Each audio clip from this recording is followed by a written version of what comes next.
తప్పుడు వయసు చేసుకొని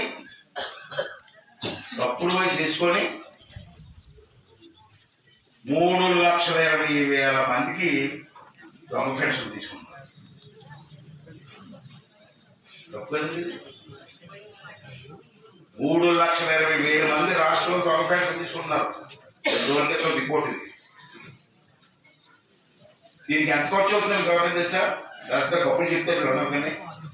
మీ నాయకుడికి గవర్నమెంట్ తెలుసా? 3,20,000 ఇంటూ 4,000 వేయండి, నెలకి ఎంత అవుతుంది?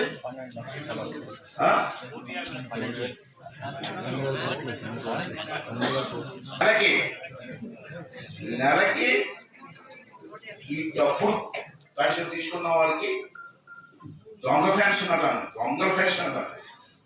దొంగతనం తీసుకుని దొంగ ఏమంటావే? వారికి నెలకి 120 కోట్లు ఇస్తారు. అందరికి కాదు, ఈ దొంగలకి నెలకి. మరి సంవత్సరానికి ఎంత అయింది? 1,440 కోట్లు సంవత్సరానికి. 5 సంవత్సరాలకి ఎంత అయింది? 5 సంవత్సరాలు ప్రభుత్వం ఇవ్వాలి కదా.